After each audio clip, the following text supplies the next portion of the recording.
Among the folk tales of India, there is a story that Aristotle, one of the great Greek philosophers and men of wisdom like Socrates, had instructed Alexander the Great to bring back with him from India, a country that was well known for its spiritual masters, a copy of the Srimad Bhagavad Gita as the guru-like embodiment of the spiritual knowledge of these accomplished sages. The essential concept of one single God as the ultimate reality taught in the Gita has been propagated in different languages at different times around the world by such great masters as Moses, Jesus, and numerous Sufi saints also. Due to language and cultural differences, it can appear that the teachings of these great masters are differentiated. But indeed, their essence is identical to the wisdom conveyed by Krishna to Arjuna in the Gita. As such, the Gita is indisputably a spiritual textbook for the entire human race. By presenting the essence of Yatharth Gita, Swami Adgadanandaji has made an invaluable contribution to all of mankind.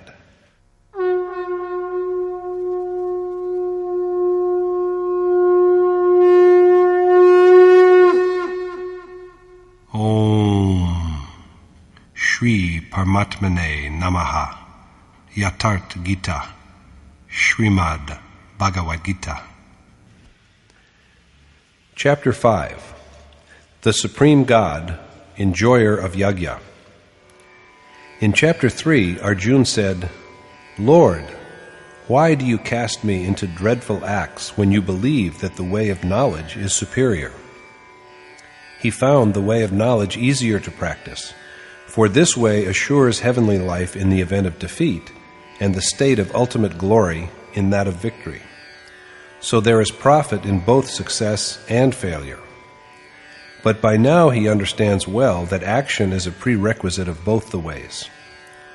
Yogeshwar Krishna has also urged him to rid himself of doubts and take refuge in a seer, because the seer is the only source of the awareness he seeks. However, before he chooses one of the two ways, Arjuna makes a humble submission.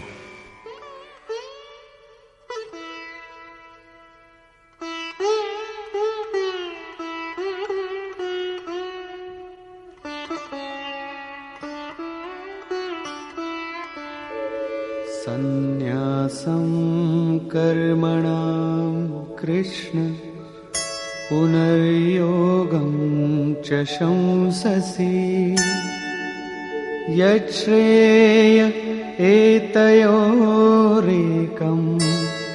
tanme bruhi sunishchitam. Arjuna said, "You have so far commended, O Krishna, both the way of knowledge through renunciation and then the way of selfless action. So now tell me, which one of the two is decidedly more propitious?" Krishna has extolled action by the way of knowledge through renunciation, and then he has spoken approvingly of action done with a selfless attitude. So Arjuna now wishes to be enlightened on the specific way which in Krishna's well-considered view is more conducive to his well-being. If we are told two ways for going to a certain place, it is but proper to inquire which one of the two is more convenient. If we do not raise this question, the implication is that we do not have to go anywhere. Yogeshwar Krishna responds to Arjuna's submission thus.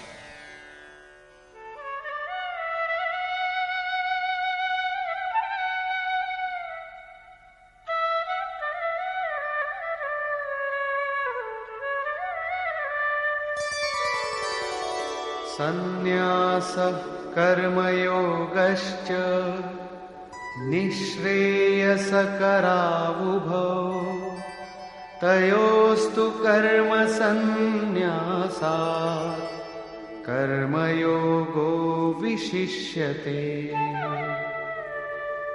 The Lord said, "Both renunciation and selfless action achieve salvation, but of the two, the way of selfless action is the better, because it is easier to practice.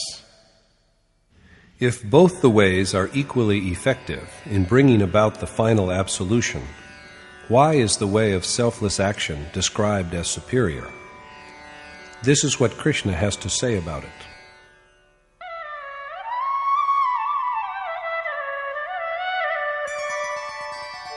Gyeyah sanitya sannyasi yo na dveshti na kankshati nirdvandvo hi mahabaho sukham bandhat pramuchyate. O the mighty-armed Arjuna, he who envies none and desires nothing is fit to be regarded as a true sannyasi, and, liberated from the conflicts of passion and repugnance, he breaks away from worldly bondage. The one who is free alike from love and animosity is a sannyasi, a man of renunciation, irrespective of whether he has chosen the way of knowledge or the way of selfless action. Emancipated from both attachment and aversion, he is happily released from the great fear of repeated births.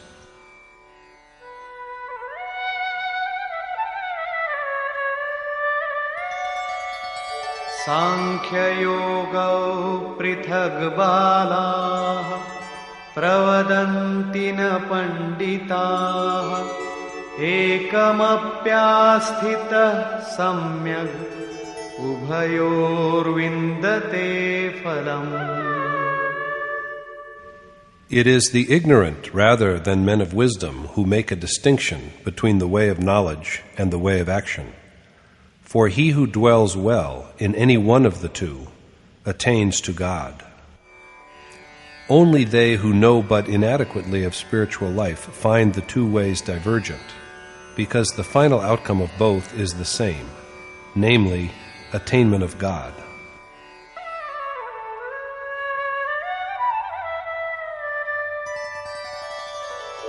Yat sankhyaih prapyate sthanam tad yogairapi gamyate ekam sankhyan cha yogam cha yah pashyati sa pashyati.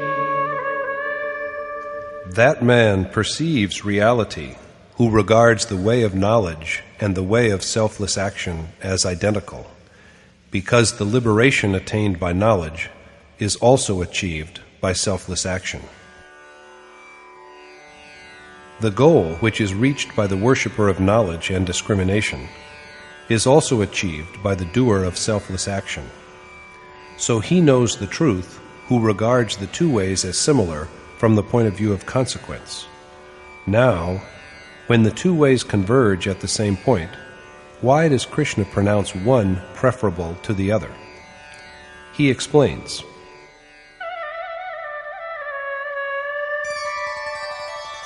Sannyasastu mahabaho dukkhamaptumayo gatah yoga yukto munir brahma na chirenadhigacchati.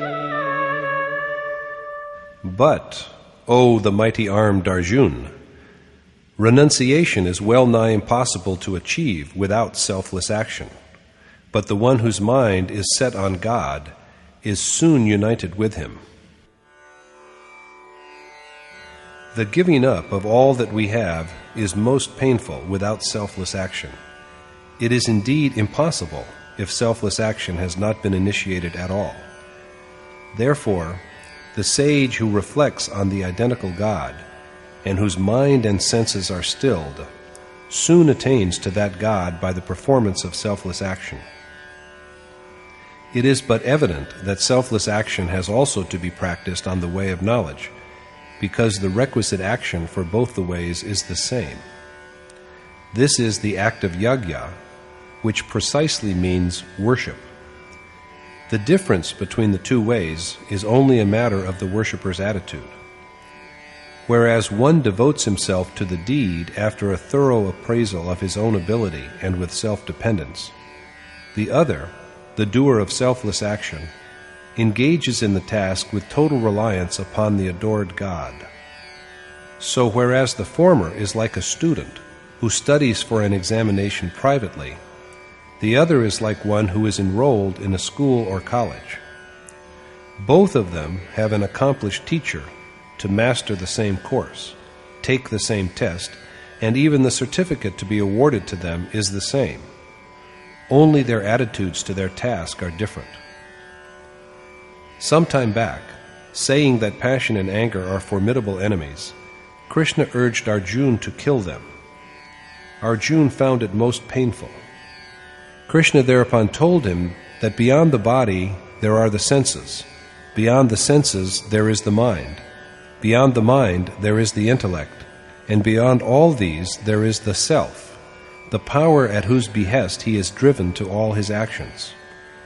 To act with a clear understanding of one's own strength and with dependence on one's own ability is the way of knowledge. Krishna prompted Arjuna to concentrate his mind on him and fight, dedicating all his actions to him, and in total freedom from attachment and grief.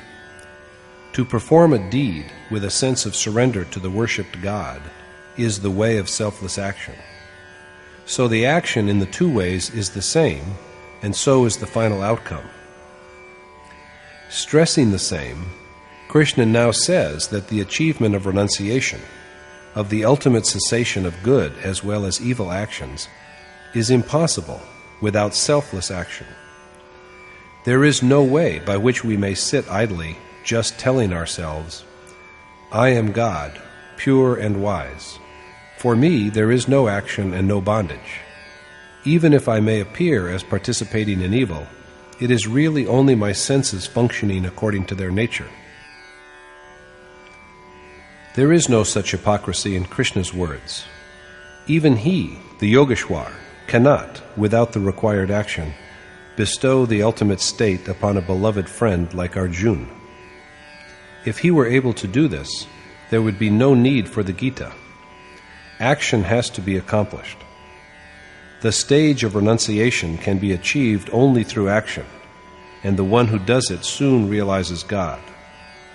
Krishna now speaks about the characteristic marks of the man who is blessed with selfless action.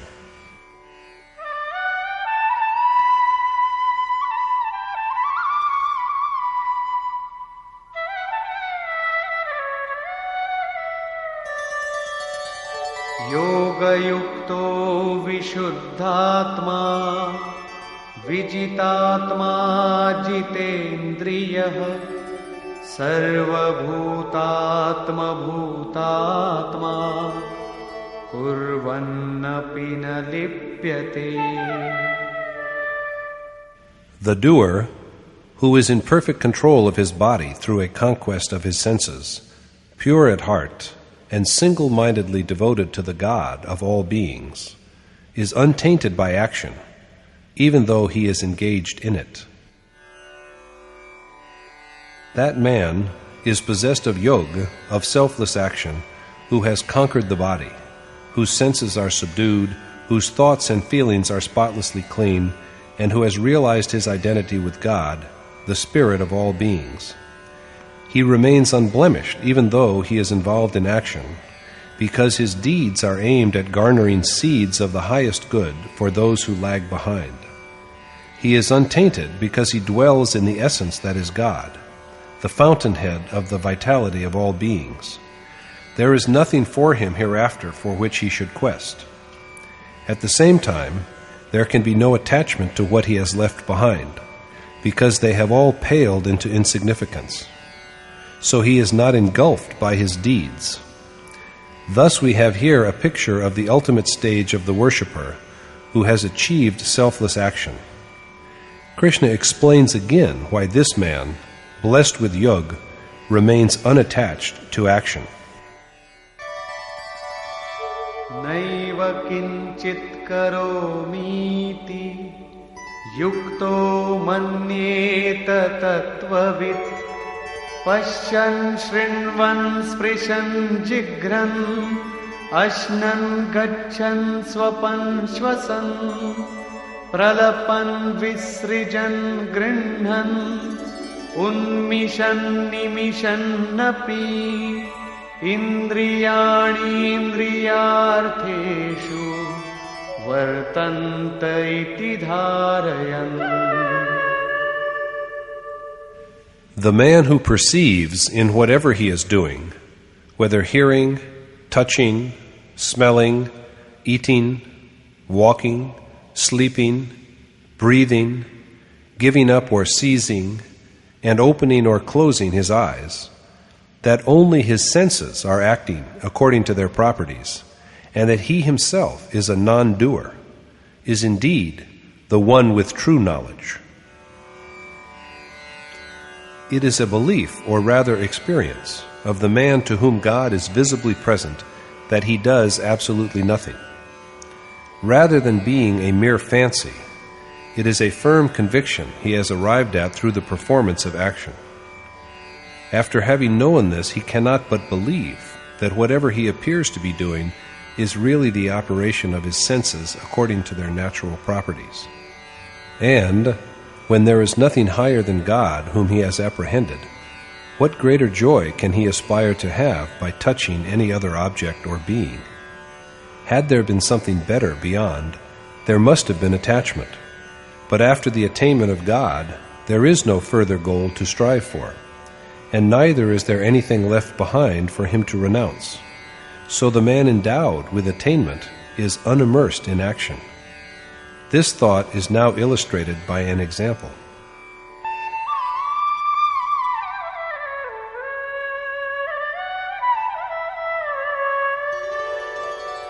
Brahmanyadhaya karmani sangam tyaktva karoti yah lipyate na sapapena padmapatramivambhasa. The man who acts, dedicating all his actions to God and abandoning all attachment, is untouched by sin as a lotus leaf is untouched by water. The lotus grows in mud, but its leaf floats above the water. Ripples pass over it night and day, but if you look at the leaf, it is always dry. Not a drop of water clings to it. So the lotus growing in mud and water is yet unsullied by them. Just so, the man, all of whose actions are merged into God, this dissolution occurs only with perception and not before, and who acts with total detachment because there is nothing beyond to be desired, he is unaffected by action.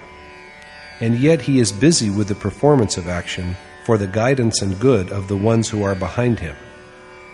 This is the point that is stressed in the following verse.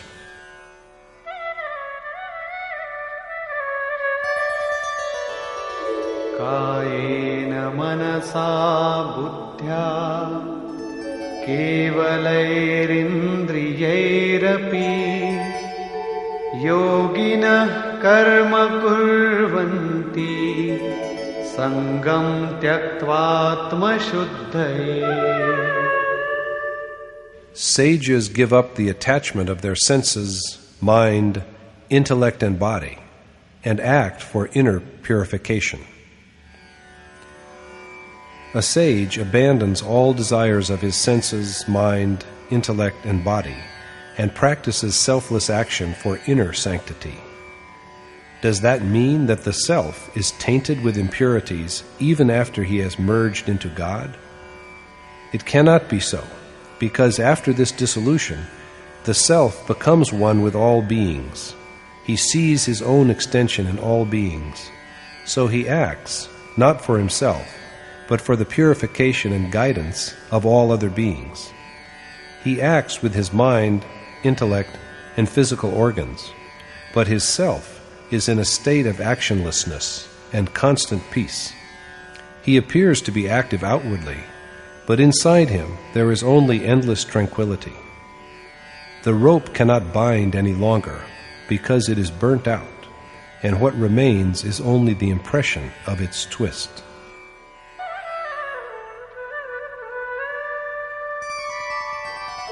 Yuktah karma phalam tyaktva shantimapnoti naishtikim ayuktah kamakarena phale sakto nibadhyate.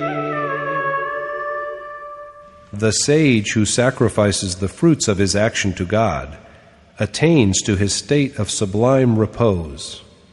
But the man who desires rewards of action is chained by desire. The man who is blessed with the final outcome of selfless action and who dwells in God, the root of all beings, and who has forsaken desire for the fruits of action because the God who was the goal of his action is no longer distant from him.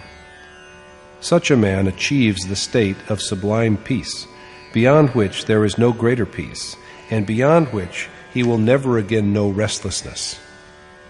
But the wayfarer, who is still on his way and still attached, he has to be attached because the fruit of his action, God, is still unattained.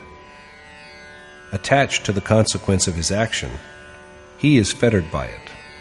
So desires continue to arise until the moment of attainment, and the worshipper has to be on his guard right up until that point.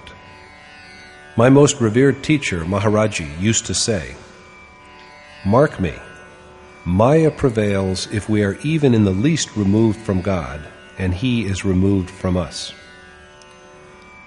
Even if the attainment is to be tomorrow, today the worshipper is at best only an ignorant man.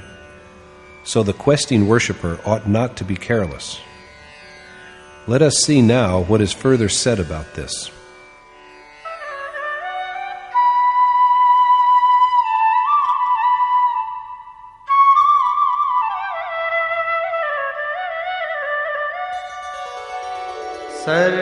सर्वकर्माणि मनसा सन्न्यस्यास्ते सुखं वशी नवद्वारे पुरे देहि नैव कुर्वन्न कारयन्. The man who is in perfect control of his heart and mind and acts accordingly dwells blissfully in the abode of his body with its 9 apertures, because he neither acts himself nor makes others act. The man who is in perfect control of himself and dwells beyond his body, mind, intellect, and material nature, in his own self, this man of restraint undoubtedly neither acts nor is a cause of action. Even prompting the men left behind to act does not affect his serenity. This man who has realized his self and abides in him, and who has subdued all his organs which provide him with objects of physical pleasure, dwells in the ultimate bliss that is God.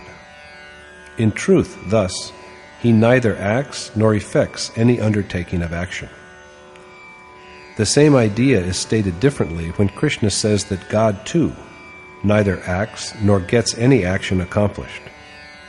The accomplished teacher, God, the adored one, the realized sage, the enlightened guru, and the endowed one, all are synonymous. No God descends from heaven to accomplish anything. When he functions, he operates through these self-abiding, reverent, and loving souls. The body is a mere dwelling place for such a soul. So the action of the Supreme Self is the same as that of the individual self, because he acts through him. So in truth, the self who has become one with God does nothing, even while he is engaged in action. The next verse is again related to the same problem. Na kartritvam na karmani lokasya srijati prabhu na karma phala sanyogam svabhavastu pravartate. God neither creates action nor the capacity for action, and not even the association of action with its fruits, but at the same time, vitalized by his spirit, it is nature that acts. God makes neither the power of beings to act nor actions, nor does he decide the fruits of action, and all objects and beings act only under the pressure of innate natural properties. One acts according to the three properties, tamas, rajas, and sattva. Nature is vast, but it affects a man only to the extent to which his natural disposition is virtuous or vitiated, divine or devilish. People usually say that it is God who does or gets things done, and we are mere instruments. It is He who makes us do well or ill. But Krishna maintains that God neither acts nor prompts action, and that He also does not produce favorable or unfavorable circumstances. Men act by themselves according to the compulsions of their inborn nature. They are impelled to act by the inevitability of their inherent traits. It is not God who acts. Then why do people say that everything is done by God? Krishna dwells upon the problem.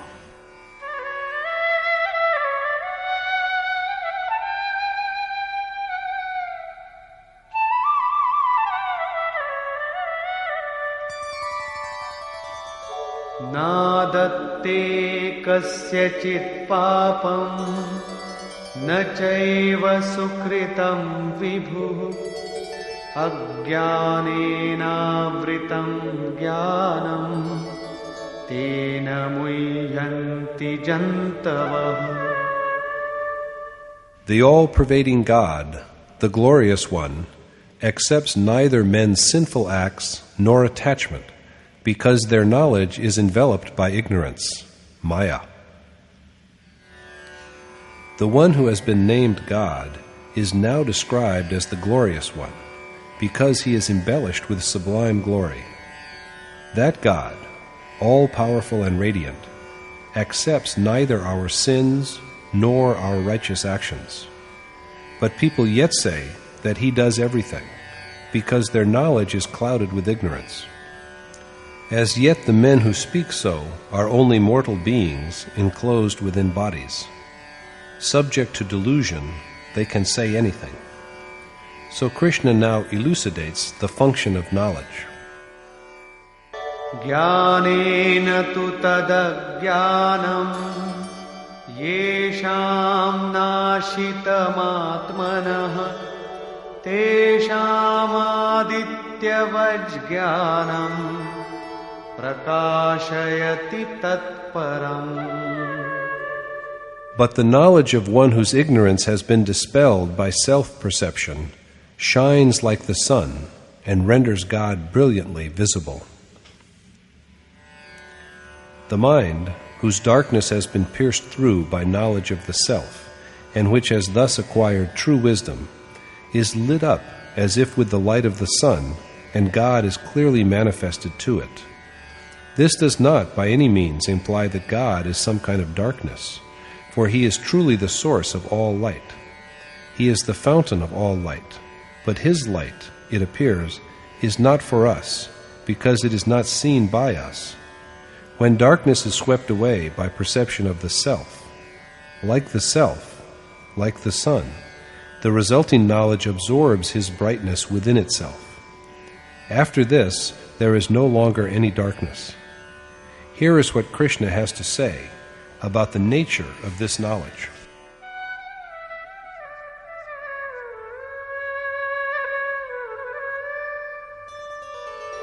Tatbuddhayastadatmana tannishthaastatparayanaha gacchantya punaravrittim jnana-nirdhuta kalmashaha.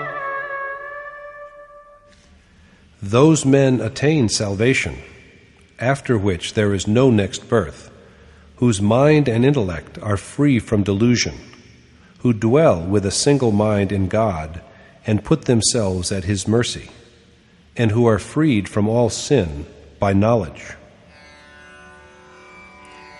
That state is knowledge in which a man dedicates himself entirely to God and is dependent upon Him, with a mind and an intellect shaped accordingly and overflowing with His essence. Knowledge is not garrulousness or being argumentative. The man who is endowed with this knowledge attains to salvation and is liberated from physical ties. It is such men who are called Pandit, men of profound learning and wisdom. Only a man who has achieved this ultimate state deserves the name of Pandit. Vidya Vinaya Sampanni Brahmane Gavihastini Shuni Chaiva Shvapake Cha Pandita Samadarshina. Sages who look evenly at a Brahmin, a cow, an elephant, a dog, and even the most despicable of men are blessed with the highest degree of knowledge. They are realized sages whose sins have been destroyed by knowledge and who have achieved the state in which there is no further birth. And such men regard all creatures impartially, making no distinction between a discerning Brahmin and an outcast, or between a dog and an elephant. In their eyes, there is neither any special merit in the wise and learned Brahmin, nor any special demerit in the ostracized man. For him, neither is a cow holy nor a dog unholy. He does not find any special greatness about a massive elephant. Such men of knowledge are impartial of view and equal-minded. Their eyes are fixed not on the skin, on the external form, but on the soul, the inner essence. The difference is only this: men who know and are reverent to the self are close to God, whereas others straggle behind. Some have gone a stage ahead, while some are yet lingering behind. Men of knowledge are conscious that the body is but an apparel, so they look at the embodied soul and attach no significance to the outward form. They do not discriminate. Krishna was a cowherd, and he had tended cows, so he should have spoken of this creature in reverential terms. But he has done nothing like that, and he concedes no place to the cow in Dharma. He has only admitted that, like other beings also, she has a soul. Whatever be the economic importance of cows, their religious elevation is just an invention of the ignorant with enslaved minds. Krishna said earlier that ignorant minds are riven with dissensions, because of which they devise an endless variety of deeds. The 18th verse suggests that there are two kinds of sages. First, there are sages whose knowledge is perfect. Secondly, there are sages who are possessed of reverent knowledge. Let us linger for a moment to see how they are different. It is an axiom that everything has at least two stages: the highest, the ultimate stage, and the initial, the lowest stage. The lowest stage of worship is the one at which it is commenced, when it is taken up with discernment, detachment, and dedication, while the highest stage is that at which the final outcome of the act of worship is about to emerge. The same is true of the Brahmin class, the state of sattva, when there is the advent of properties that provide access to the Supreme Spirit, and there is the presence of knowledge and a reverential attitude. At this stage, all the faculties that take one to God are spontaneously active within: control of mind, restraint of senses, beginning of the process of intuition, direct perception, steady contemplation, concentration, and abstract meditation.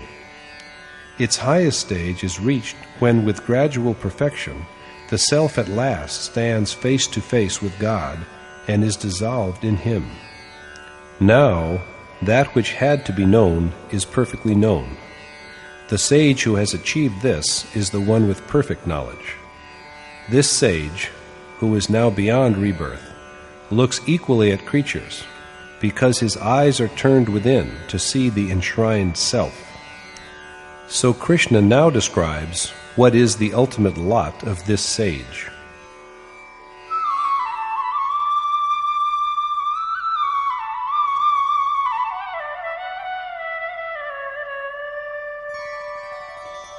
इहैव तैर्जितः सर्गो येषां साम्ये स्थितं मनः निर्दोषं हि समं ब्रह्म तस्माद् ब्रह्मणि ते स्थिताः.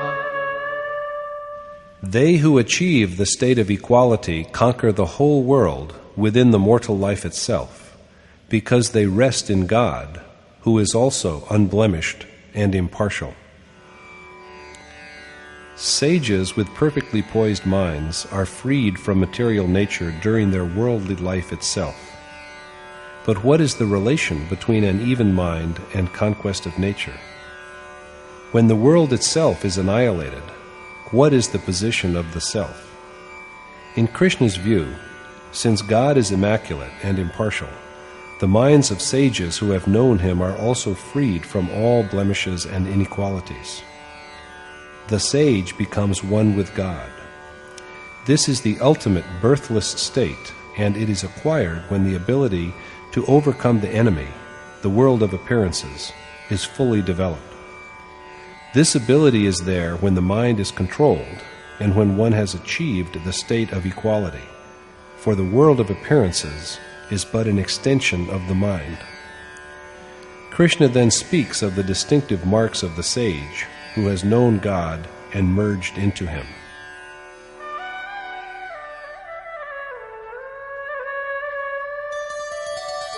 न प्रहिष्येत् प्रियं प्राप्य नो द्विजेत् प्राप्य चाप्रियं स्थिरबुद्धिरसम्मूढो ब्रह्मविद् ब्रह्मणि स्थितः. That equal-minded man dwells in God, who is neither delighted by what others love, nor offended by what others scorn, who is free from doubt, and who has perceived him. Such a man transcends feelings of love and hatred. He does not go wild with joy when he gets something which is cherished and admired by others. In the same way, he is not repelled by what others find distasteful. With such a constant mind, free from doubt, and endowed with knowledge of the divine self, he always dwells in God. In other words, he is a man of attainment, and बाह्यस्पर्शेष्वसक्तात्मा विन्दत्यात्मनि यत् सुखम् स ब्रह्मयोगयुक्तात्मा सुखमक्षयमश्नुते. That man becomes one with God and enjoys eternal bliss, who is single-mindedly dedicated to him, and whose heart is free from desire for worldly joys. The man who has renounced desire for the pleasure of objects of the external world attains to the felicity of God. His self is united with God, and the resulting happiness is therefore eternal. But this happiness comes only to him who is unattached to pleasures.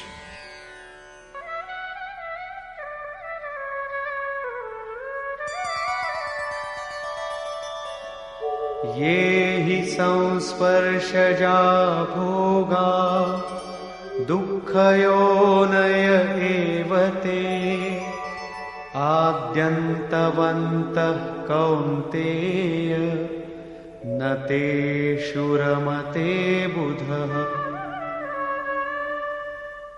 Since the pleasures arising from the association of senses with their objects are a cause of grief and are transitory, O son of Kunti, men of wisdom do not desire them.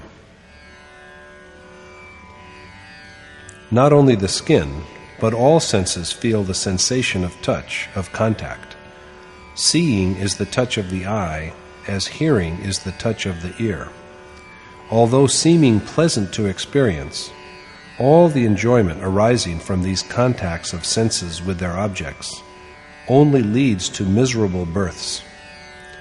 Moreover, these sensual gratifications are also transient and destructible. So Arjuna is told that men of discrimination are not entangled in them. Krishna then enlightens him on the evil that is embodied by attachment to these pleasures.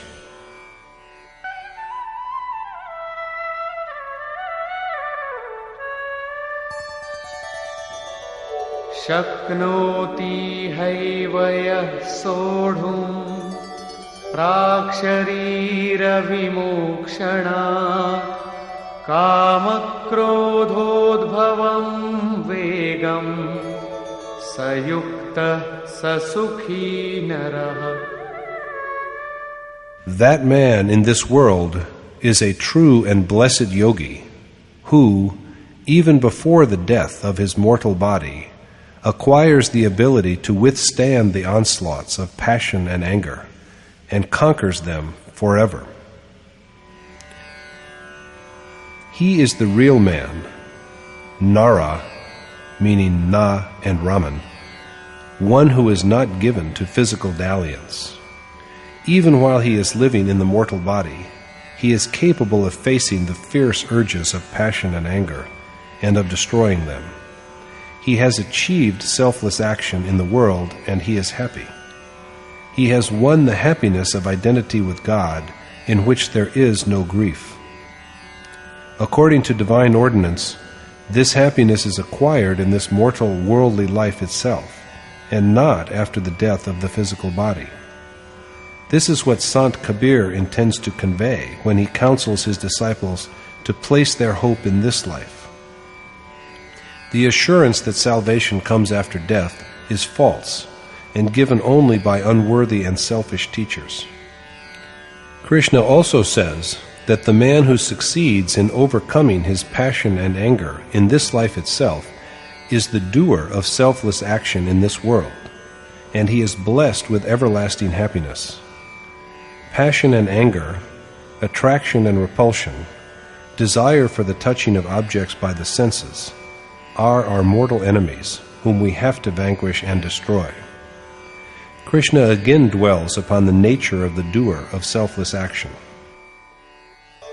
Yontah sukhontararamah tathantar jyotirevayah sayogi brahma nirvanam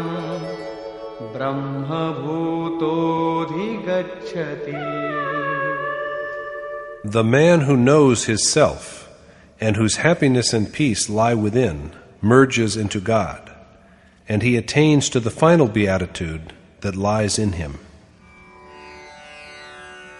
The man who is joyous within, at peace within, and illumined within by his perception of the self and the identical universal spirit, is a realized sage who is united with God and who attains to his ineffable state.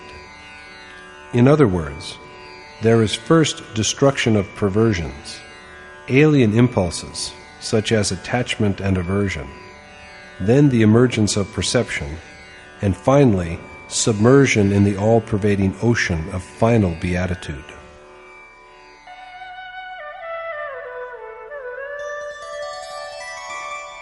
Labhante brahma nirvanam rishayah kshina kalmashah chinnadvaidhayatatmanah sarvabhutahite ratah. They attain to the eternal peace of God, whose sins have been destroyed by perception, and whose doubts are resolved, and who are single-mindedly concerned with the good of all beings. He is a man of attainment whose sins have been dispelled by his vision of God, whose doubts have been done away with, and who is wholeheartedly devoted to the service of all mankind.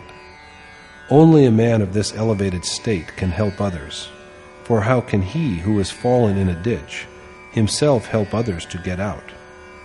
So compassion appears as a natural attribute of sages, and they, with their spiritual perception and conquest of the senses, realize the peace that comes with the final dissolution in God.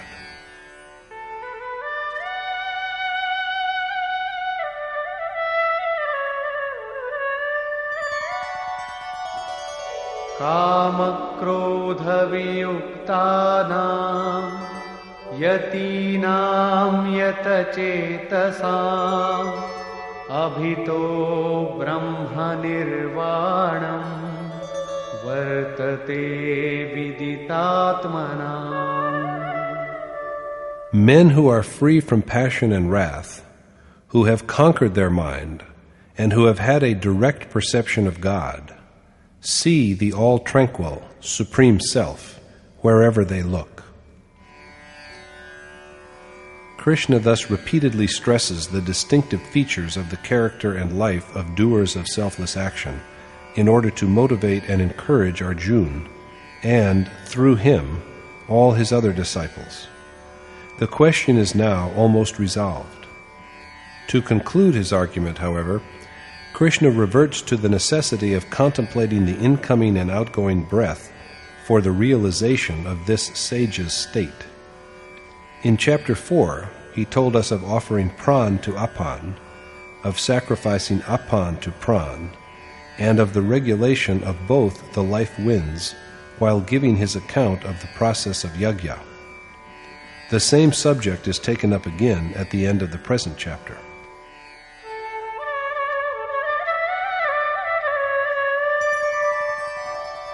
स्पर्शान् कृत्वा बहिर्बाह्यान् चक्षुश्चैवान्तरे भ्रुवोः प्राणापानौ समौ कृत्वा नासाभ्यन्तरचारिणौ यतेन्द्रियमनोबुद्धिः मुनिर्मोक्षपरायणः विगतेच्छाभयक्रोधो यः सदा मुक्त एव सः. That sage is liberated forever, who shuts out of his mind all objects of sensual pleasure, keeps his eyes centered between the two brows, regulates his pran and apan, conquers his senses, mind and intellect, and whose mind is fixed on salvation.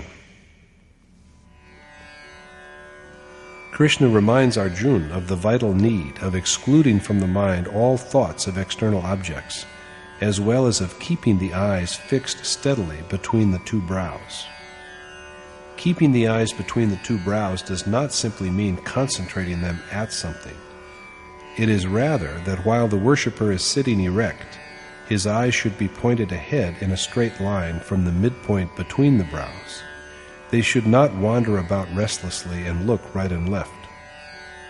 Keeping the eyes aligned with the ridge of the nose, we must be careful that we do not start watching the nose, and balancing pran against apan, and keeping the eyes steadily fixed all the while, we should direct the vision of mind, the soul, to the breath and let him watch it.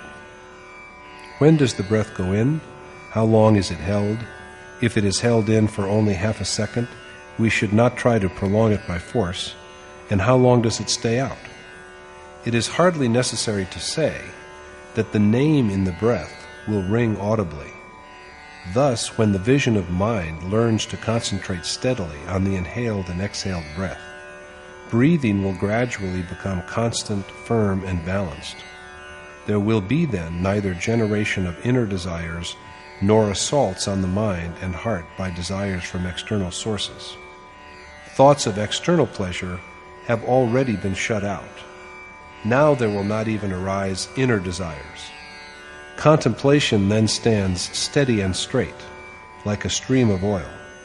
A stream of oil does not descend like water, drop by drop. It comes down in a constant, unbroken line. Similar to this is the motion of the breath of a sage of attainment. So the man who has balanced his pran and apan, conquered his senses, mind and intellect, freed himself from desire and fear and anger, perfected contemplative discipline, and taken refuge in salvation, is ever liberated. Krishna finally discourses upon where this sage goes after liberation and what he achieves.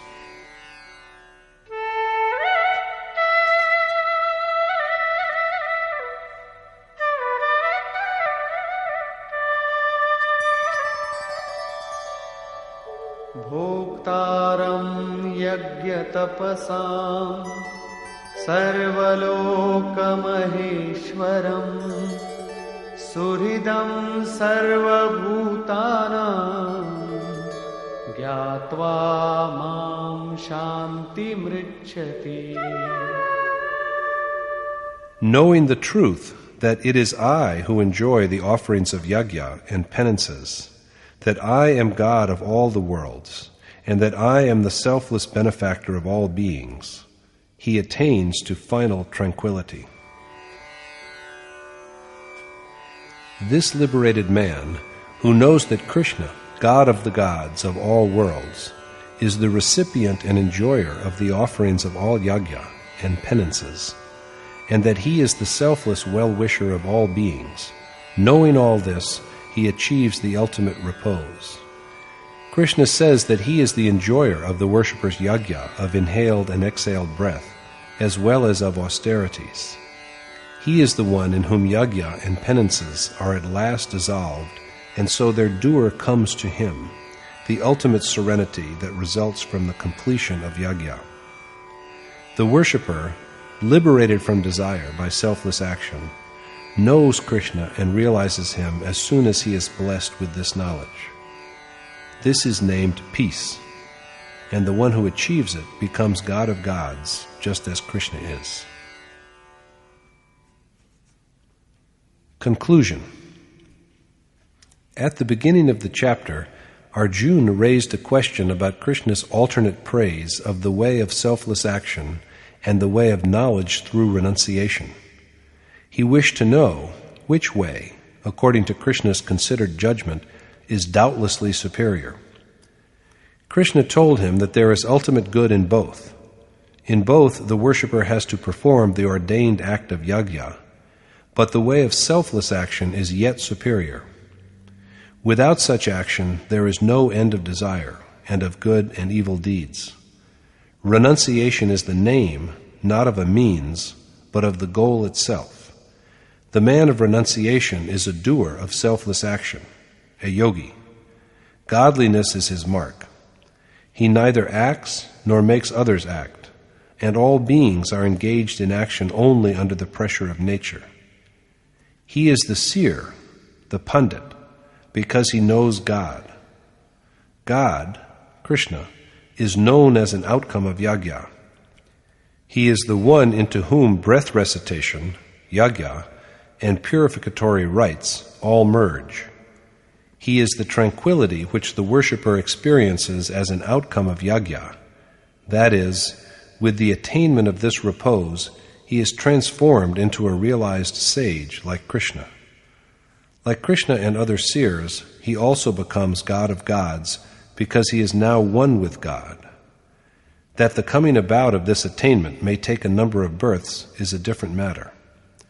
Chapter 5 has thus elucidated the unique and amazing point that the power that dwells within the sage after his realization of God is no other than the spirit of the Supreme Lord, of the God who is the enjoyer of the offerings of all yajna and penances. Thus concludes the 5th chapter in the Upanishads of the Srimad Bhagavad Gita on the knowledge of the Supreme Spirit, the science of yoga, and the dialogue between Krishna and Arjuna, entitled Yajna Bhukta Mahapurushasht Maheshwara, or the Supreme God, enjoyer of yajna. Thus concludes Swami Adgaranand's exposition of the 5th chapter of the Srimad Bhagavad Gita in Yatharth Gita. Hare Om Tat Sat.